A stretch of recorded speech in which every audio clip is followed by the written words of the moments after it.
This guy, Sonichu.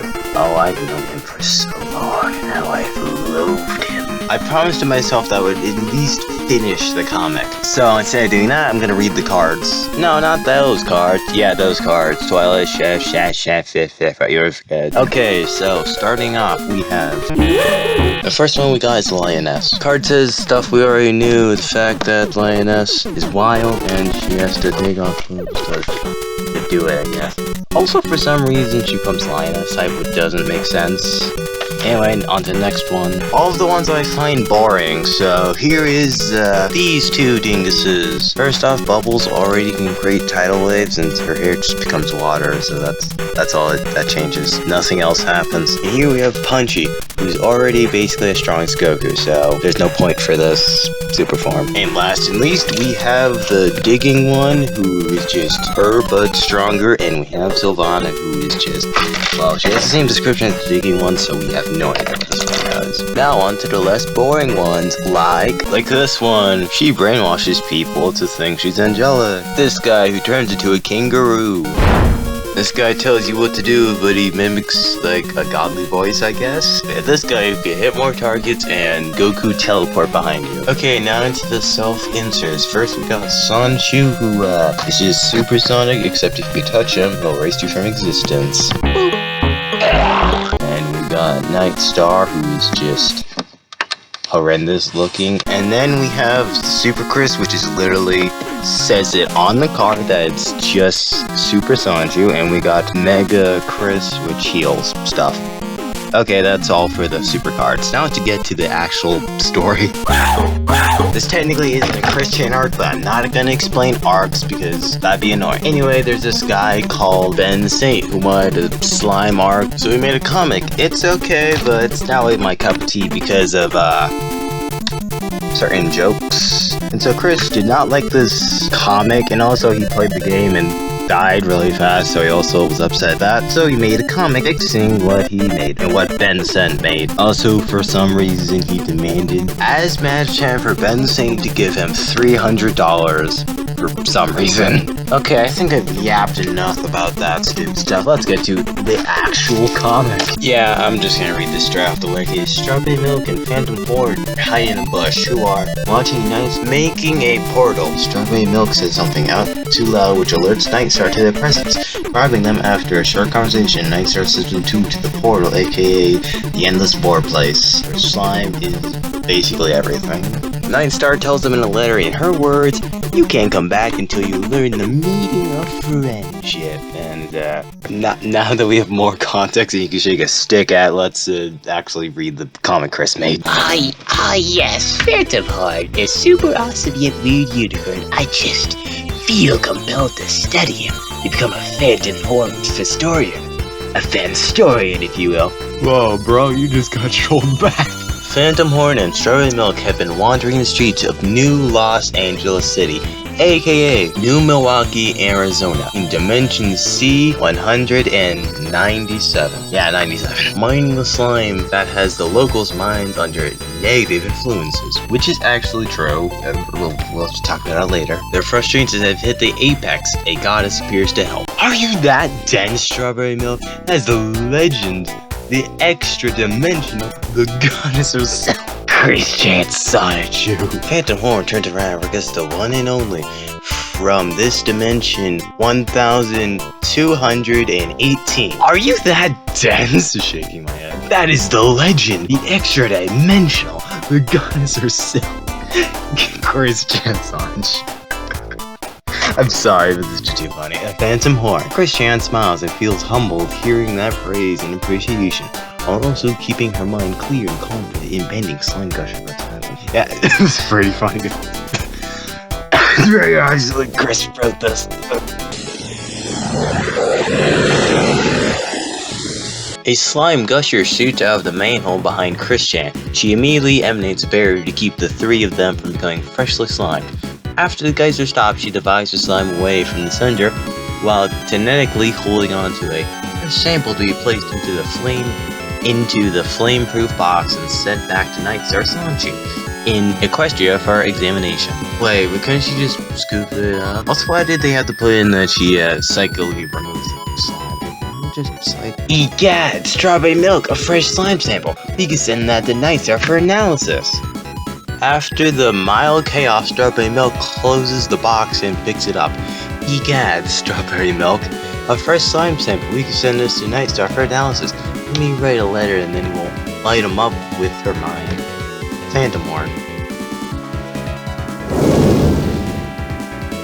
Phantom Horn writes on a newspaper scrap. Nightstar, you won't believe this.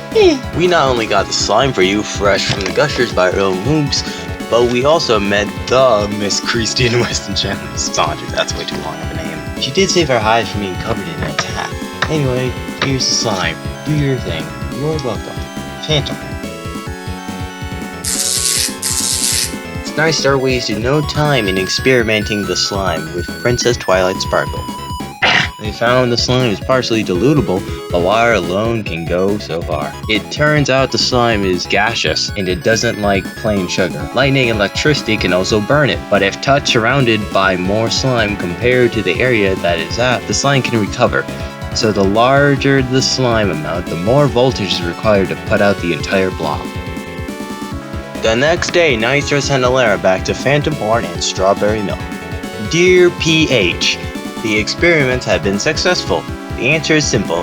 A thunderstorm with a bicarbonate soda and sugar. Everyone can also individually be cleansed fully with a shower of water of bicarbonate soda and sugar added. Please relay this information to Chris Chan immediately. You two are doing very well and learning exponentially of what it's like to be trolled and hated. Experience remains to be the best teacher. Be safe and well. Nightstar Sonichu. Whoa, Phantom Horn, crystallized slime. And you have a chunk. Crystallized, even in a portion this size, can either be used as a weapon, energy source, or as a healing stone with very mild slime type. Okay.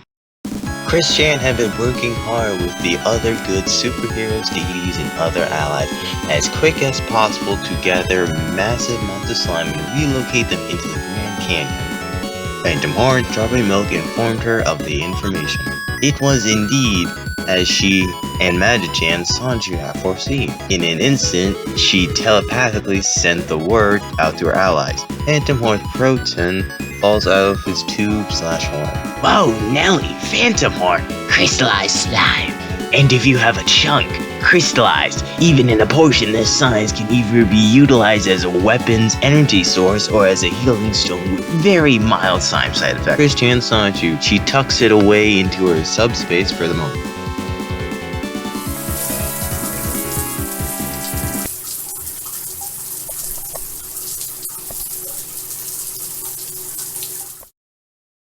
Within hours after Chris Chan informed the heroes and the militaries of the formula for dissolving the slime, shower stations have been crafted around the edges of Arizona. Barrels of bicarbonate, soda, and sugar have been piped into the shower stations. During the shower, SM laughs at... What? Here, Phantom Horn, I've blessed the Protoon personality. You will have a quick healing abilities, but do not get too abuse or carried away, and your inner magics will be more obvious and functional. You are more unicorn than before. Rest well in CWCville when you return to Equestria. She's totally playing horns. After the shower, Chris Chan teleports the slime-free Phantom Horn and Strawberry Milk to Quickville Basilisk. She had blessed the portion and returned it to Phantom Horn. She had blessed the portion and returned it to Phantom Horn. He will be in for a positive surprise very soon.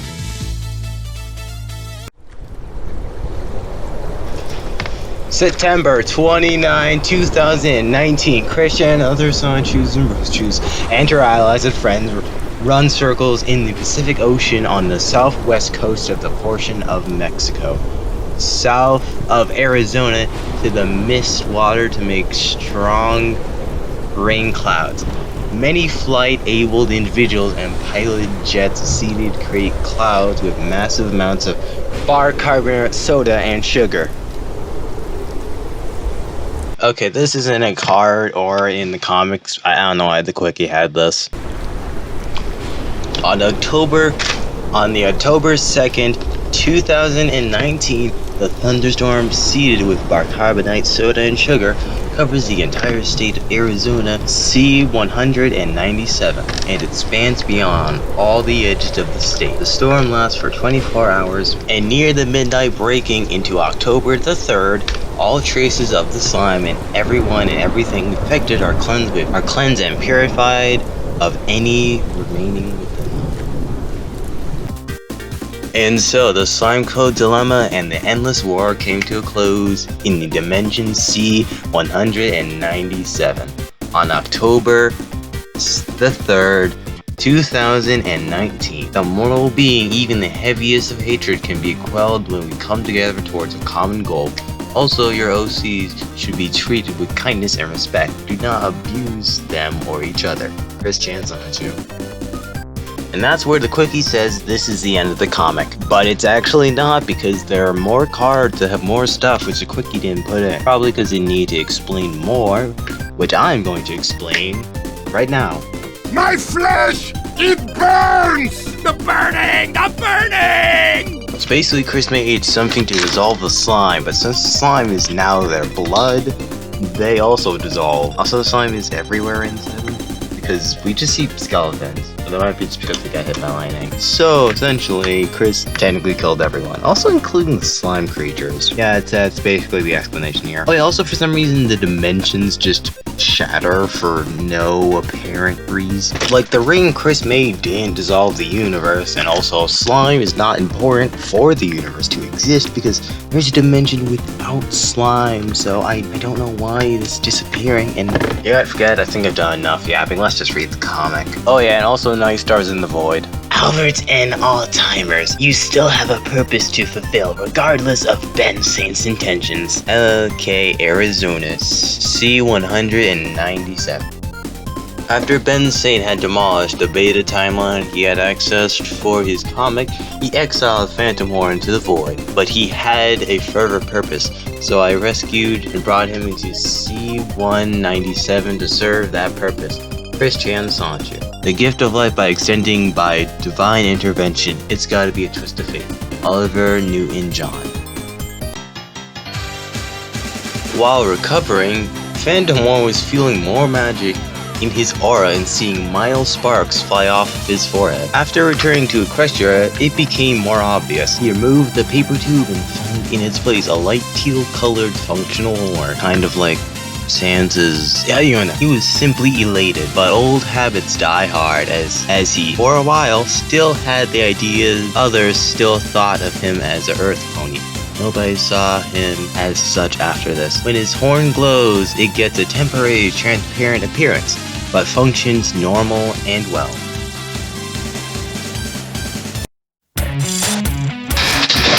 I'm Keg Standard. And I'm Phantomor, and this is week's fun episode was Slime and Punishment. Say, Phantomor, isn't that your webcomic that was not canon to My Little Pony? Asked Keg. Oh no, brother of mine. This is very much canon in the eyes of events of C-197, the dimension neighboring our Equestria, Phantomor replied. Wait, C-197? Asked Keg. And Phantom replied, you need to explore dimensions and timelines more, Keg. Okay, I'm done. No more of this. This took way too long to make. And I'm tired of the 9/11 jokes. Speaking of 9/11... No, don't want to hear it. Oh, come on, give it a try. I didn't even make it. See, look. Well, at least it's not the AI version. Yeah, it's better, kind of. I wouldn't say that.